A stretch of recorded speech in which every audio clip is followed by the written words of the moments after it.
plaisir, vous allez le partager avec nous tout au long de la saison. Une saison qui débute donc avec le rallye Monte-Carlo. 82e édition de ce rallye qui a largement modifié son parcours pour cette édition. La photo de famille autour de Sébastien Ogier, le tout nouveau champion du monde. Et donc le rallye Monte-Carlo, première des manches de ce championnat que l'on va avoir le plaisir de retrouver tout au long de la saison sur l'antenne de Motors TV. Avec chez Citroën des nouveaux visages. Et oui, il y a eu des changements. Chris Meek est là. Mats Osberg également. Mikko Hirvonen est retourné du côté de M-Sport où on retrouve Elfyn Evans et bien sûr également Robert Kubica. On ne change pas une équipe qui gagne. Sébastien Ogier présent avec Jari-Matti Latvala chez Volkswagen. Et un nouveau venu, un nouveau constructeur, c'est Hyundai avec Thierry Neuville, deuxième du classement la saison dernière. Et puis une belle recrue avec Dani Sordo. Un petit peu de pression, tiens, sur les épaules peut-être de Sébastien Ogier, puisque le rallye part de sa ville natale de Gap pour la première journée et pour la deuxième également, avant que le rallye ne rejoigne la principauté de Monaco. Et au menu de cette première journée, deux boucles de 3 spéciales, histoire vraiment de se mettre dans une ambiance froide du côté du Monte-Carlo. La première spéciale donc Orpierre, Saint-André de Rosan, 25 km et demi. Et le premier à partir, bien sûr, c'est le champion du monde, c'est Sébastien Ogier. 340, moins noir sur pont étroit, et c'est le premier à découvrir la mauvaise surprise de cette première spéciale, la neige, que l'on n'attendait pas forcément. Sébastien Ogier qui est parti avec des pneus super soft. Et la majorité de la spéciale était sous la neige. Et puis en plus, il a même tapé dès le premier virage, dira-t-il. Heureusement, sans gravité pour la voiture. Ce ne sera pas le cas de tout le monde. Et piège droite 170 sur Ah oui, c'est un désastre pour les débuts de Hyundai, pour Thierry Neuville. Après simplement quelques petits kilomètres, c'est la faute, la survitesse. Et le Belge va devoir abandonner. On va y revenir un petit peu plus loin. Mats Osberg également découvre les pièges de cette première spéciale. Orpierre, Saint-André de Rosan. Alors là, on a trouvé d'entrée le Monte-Carlo que tout le monde connaît. Une première alerte pour le Norvégien et le tête à queue. Heureusement, sans rien toucher, il va pouvoir repartir. Mats Osberg qui sera crédité du 5e chrono dans cette spéciale. Sébastien Ogier, avec qui on était tout à l'heure, va réaliser lui le 3e temps. On retrouve un Mats Osberg qui se dit j'étais complètement surpris par la neige. On a bien géré ensuite le reste de la spéciale et franchement on a eu un petit peu de chance. Un nouveau venu également dans cette catégorie, Elfyn Evans, qui lui aussi va partir à la faute, sans gravité également, dans cette première spéciale. Voilà, au moins les pilotes, ils ont compris tout de suite de quoi allait être le scénario, quel allait être le scénario de ce rallye Monte-Carlo.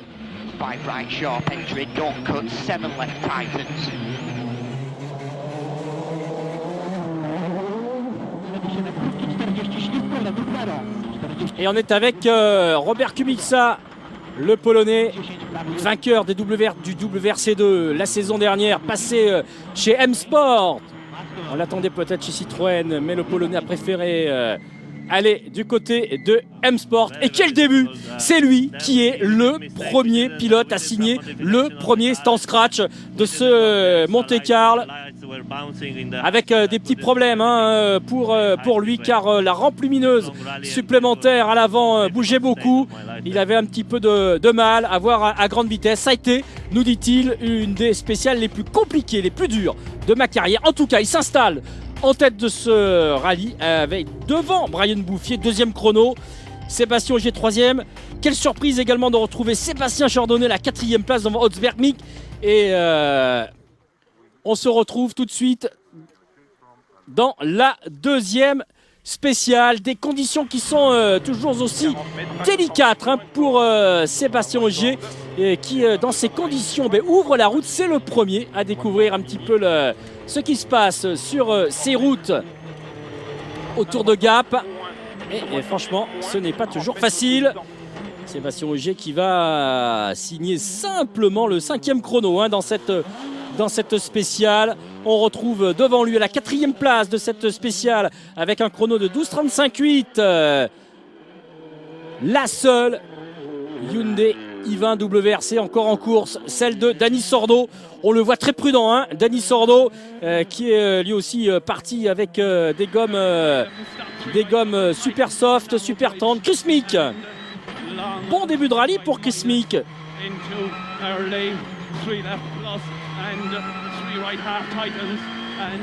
Avec Paul Nagel à ses côtés. Le 3e chrono de cette spéciale en 12:32.1 à 13 secondes quand même de celui qui va réaliser le meilleur temps.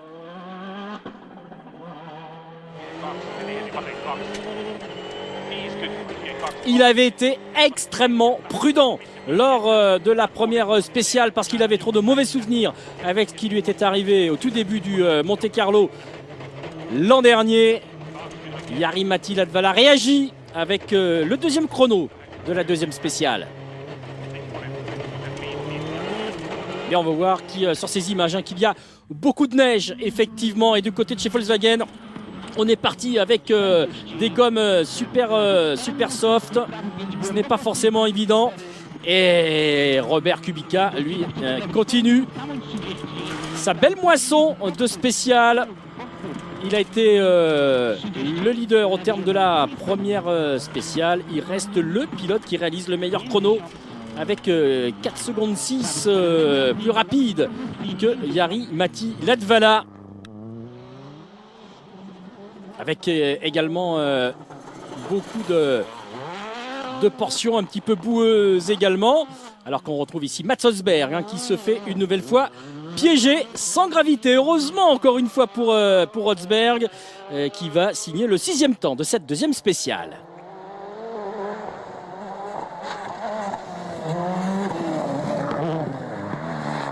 Là aussi, petite erreur pour le numéro 22, Jaroslav Melicharek, qui avait fait un très beau début de rallye.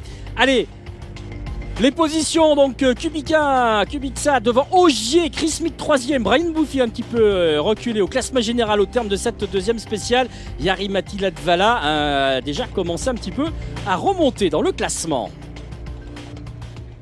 La 3e spéciale, 19 km, un petit peu moins de 19 km et demi, 19 km 35 Montauban sur Louvèze-Laborel. Et regardez ce qui se passe, on est avec Elfyn Evans en caméra embarquée. La neige est là tout au long de cette spéciale et en particulier dans la descente, dans la fin de cette spéciale. Elfyn Evans, il fait partie des pilotes qui avaient mis dans le coffre de leur WRC 2 pneus neige, et bien lui en a pris. Elfyn Evans qui va signer le 2e temps. Et oui, le 2e temps de cette 3e spéciale, la dernière de la première boucle, avant de rejoindre l'assistance à Gap. Un autre pilote de chez M-Sport a pris lui aussi des pneus neige. C'est lui, c'est Brian Bouffier. Brian Bouffier qui réalise le meilleur chrono et qui prend la tête du classement général. Pour l'instant, on a fait du bon boulot. Bah oui, bien sûr. 14 minutes 04, 5 dixièmes de mieux qu'Evans. On retrouve Olivier Bury, la surprise également. Sordo est assez loin, et Sébastien Ogier, il faut le dire, est 22e de cette spéciale à 1 minute 24 et 4 secondes devant Mikko Hirvonen. Hotsberg 19e, Kubica 21e. Et forcément donc, au terme de cette spéciale, le classement général est complètement chamboulé. Bouffier, Mixordo, Kubica, Evans, Chardonnay, Bury, Hotberg. Et on retrouve du côté de chez Hyundai la voiture qui est rentrée à l'assistance, celle de Thierry Neuville. Et on retrouve le patron des relations publiques, Stéphane Heinrich, qui nous raconte un petit peu bel et malheur, alors que tout le monde était après cette année 2013 passée à concevoir, à développer, à essayer la voiture. Et puis après le shakedown qui s'était très très bien passé pour l'équipe Hyundai, on était plus que motivés et les pilotes étaient confiants, et peut-être que Thierry lui était un petit peu trop, en tout cas un petit peu trop motivé. Il est allé un petit peu trop vite et voilà, ça se termine là. On va devoir réparer la voiture pour la Suède. Et oui, pour la Suède, parce que c'est effectivement la question qui va être posée à Stéphane Heinrich, et surtout le rallye Monte-Carlo. Une de ses spécificités, c'est de ne pas avoir la règle du rallye 2 avec laquelle on peut repartir pour les journées suivantes. Voilà, on le sait, c'est la règle ici au Monte-Carlo. Une première journée, nous rappelle Stéphane Heinrich, où ça a été un petit peu le pari pour tout le monde au niveau des choix des pneus, au niveau de la météo. Alors, on était donc un petit peu trop motivé, mais nous a-t-il rappelé, Dani Sordo est toujours là.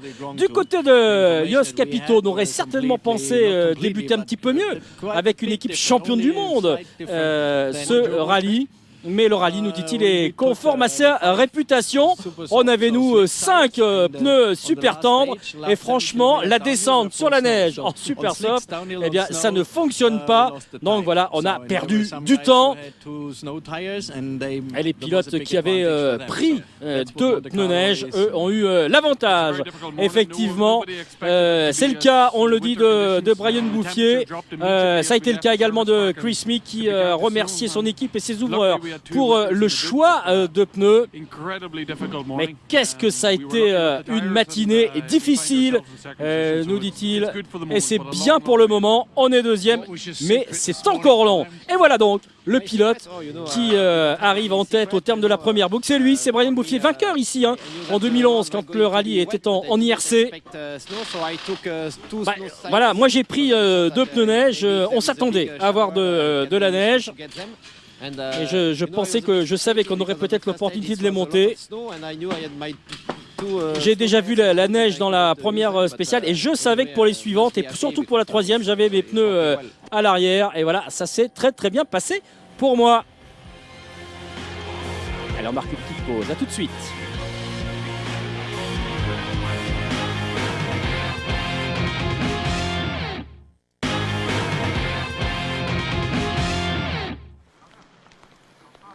Le public fidèle à ce rallye Monte-Carlo sur l'antenne de Motors TV. On va suivre dans quelques instants, bien sûr, la deuxième boucle.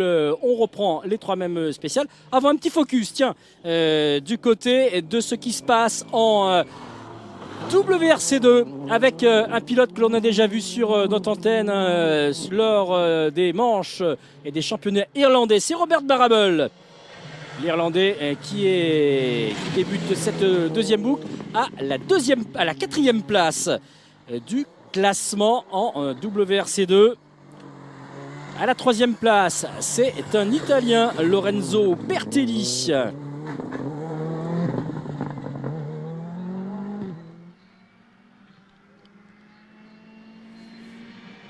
Un petit peu déçu par sa prestation lors de la matinée avec quelques petites erreurs, mais bon, ça va pas mal du côté de Lorenzo Bertoli. Un autre pilote aussi qui a bien débuté ce rallye dans cette catégorie WRC2, c'est Armin Kremer, 2e en groupe N l'année dernière, en 2013. 2e donc dans cette première journée du WRC2. Juste derrière ce pilote, Yuri Protasov. Très belle matinée, c'était du solide pour Yuri Protasov, pilote ukrainien. Et voilà, qui dispose donc, après les 6 premières spéciales, donc la première journée, de 36 secondes d'avance sur Armin Kremer. Et ces images d'hélicoptère qui vous donnent un petit peu... qui vous montre qu'il ne fait pas très beau, franchement, du côté de ce Monte-Carlo, avec une deuxième boucle qui va un petit peu changer, puisque, alors que nous sommes avec Mikko Hirvonen, pas très confiant et carrément déçu de sa prestation. Il manque de confiance, dira-t-il au terme de cette première journée, parce que la pluie est venue plutôt remplacer la neige, avec des températures qui se sont un petit peu radoucies pour cette... deuxième boucle. Du côté des pneumatiques, Mick Holtzberg, on a 4 neiges et 2 super soft. Mikkelsen, Latvala, on a 4 neiges et 2 pneus cloutés carrément. Ogier a fait carrément 2 super tentes de neige et 2 clous. Hirvonen, Kubica, Bouffier, Evans, 4 neiges et 2 clous. Voilà un petit peu les pneus pour ce deuxième passage dans les spéciales que l'on a vu déjà le matin. Cette fois-ci, il fait jour complètement.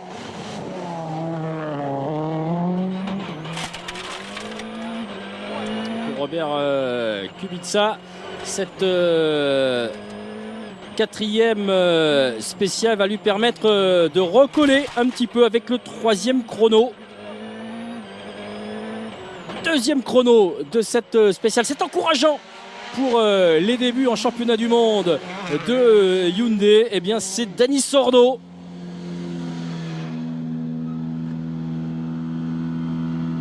Yeah, it was good. Better now. We're not. Ça s'est bien passé. Et on a carrément utilisé les pneus neige dans la boue et sur la pluie, parce que dans ces conditions, ça marche bien. Ça évacue bien la pluie. Et un pilote qui aussi a complètement revu ses réglages en arrivant à l'assistance parce qu'il trouvait qu'il manquait de traction. C'est Jari-Matti Latvala. Meilleur chrono pour Jari-Matti Latvala, le premier temps scratch de l'Apollo. Championne du monde, elle est pour Jari-Matti Latvala. Voilà, on a fait des changements sur la voiture, on a modifié aussi les pneus, et là c'était impeccable. Les pneus fonctionnent très très bien. Voilà, il a pris confiance, Jari-Matti Latvala, alors que Brian Bouffier, auteur du 5e chrono dans cette spéciale, reste toujours devant. L'écart s'est un petit peu réduit avec Chris Mick. Dani Sordo pointe à la 3e place. Et puis Sébastien Ogier est 7e. Derrière Evans, derrière Kubica, derrière Rosberg. Autre moment clé de cette première journée, décidément la malchance poursuit l'équipe Hyundai. Les problèmes rencontrés par Dani Sordo alors qu'il voulait repartir. Plus aucun courant dans la voiture, plus rien ne fonctionne. Peut-être un problème de batterie, vous le voyez, Dani Sordo en relation directe avec Michel Nandan et tout son staff du côté de Gap. On va essayer de changer le boîtier électronique, mais rien n'y fait, rien ne va y faire. Ça va être le 2e abandon du jour, important dans ce Monte-Carlo. Et il est, une fois encore, pour un pilote Hyundai.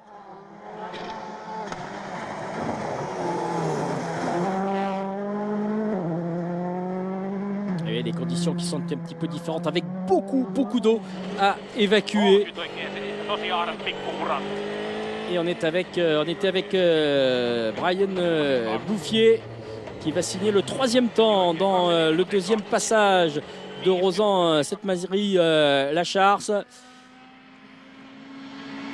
Jari-Matti Latvala, le 2e temps. On a gagné énormément de temps par rapport au premier passage. Et un pilote qui est en train également de revenir, c'est lui, et qui va signer à son tour son premier stand scratch de la saison 2014. C'est Sébastien Ogier, toujours associé bien sûr à Julien Ingrassia, le duo champion du monde, qui vient donc signer un meilleur temps et qui en profite par la même occasion pour remonter à la 4e place au classement général à 1 minute 07 de Bouffet, qui tient toujours cette fois-ci devant Kubica. Kubica qui est passé devant Chris Meek pour 2 secondes 8 seulement. Gauche on dit plus million de stade. Sur droite on va bon. On va bon sur gauche 50 plus depuis 5 avant droite 33 50. Sur gauche 50 stade.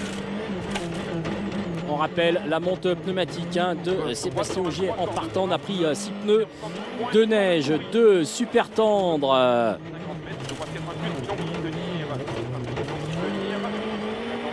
Et là, il y a un petit peu moins de neige par rapport à ce que l'on a vu dans la matinée avec Elfyn Evans.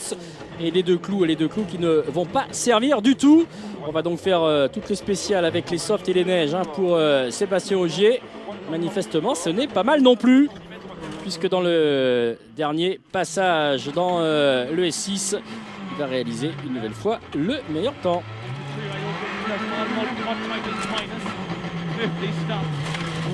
Chris Meek. Allez, on coupe les cordes, on amène beaucoup de terre, beaucoup de boue également sur la trajectoire.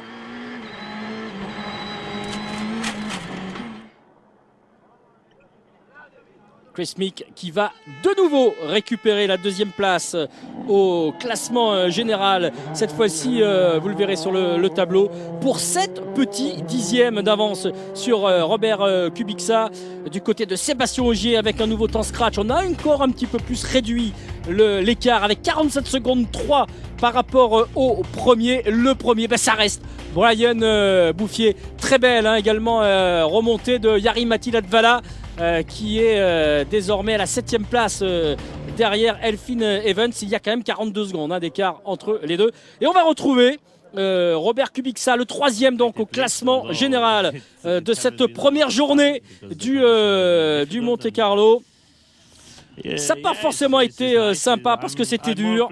Mais bon, je suis quand même très content d'être là, nous dit le Polonais, sans avoir abîmé la voiture. C'est vrai que c'est un petit peu décevant quand on a mené les 2 premières spéciales et qu'on perd beaucoup de temps sur la neige dans la 3e. C'est un petit peu dommage, mais franchement je dois être réaliste. Et si on m'avait dit que je remporterais 2 spéciales et que je mènerais lors de la première journée du Monte Carlo, j'aurais signé tout de suite. Voilà, honnêtement, il faut qu'on soit satisfait de cette première journée. J'ai pratiquement pris la décision d'embarquer 2 pneus neige à l'arrière. Puis à un moment donné, je me suis dit non, allez, ça devrait le faire comme ça. Non, c'était pas la bonne décision. Il y avait de la neige dans la spéciale numéro 3. Et puis il y avait même de la glace qui n'était pas non plus véritablement prévue dans la première spéciale. Au départ, c'était relativement sec et puis très rapidement, après 3-4 km, on a eu de la glace et même à un moment donné, je me suis retrouvé dans un virage serré avec beaucoup de glace. J'ai eu beaucoup de chance. Un sacré challenge aujourd'hui, confirme Chris Meek, 2e donc de ce rallye à 38 secondes 8 de Brian Bouffier. J'ai eu un petit peu de mal à trouver mon rythme dans la boue et dans la terre, dans les spéciales 4 et 5. Il fallait vraiment faire très attention. Je suis même carrément un petit peu surpris de me retrouver 2e, mais il y a encore beaucoup de chemin à faire, beaucoup de route. Et bien évidemment, très heureux, le pilote le plus content c'est lui, c'est Brian Bouffier, très heureux de terminer en tête. On est une équipe privée avec nos propres sponsors. Et ça a vraiment été une journée difficile, délicate, une vraie journée du Monte Carlo avec la pluie, la neige. Mais on est passé à travers toutes ces conditions difficiles.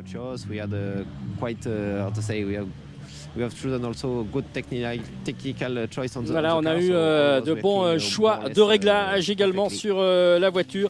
Tout s'est bien passé. Les juges de paix, ils ont lieu lors de la deuxième journée avec carrément pour entamer cette deuxième journée une spéciale de 49 km. Autrement dit, rien n'est joué dans ce Monte-Carlo. Profitez des superbes images que l'on vous propose. Rendez-vous pour la deuxième journée. Salut à tous.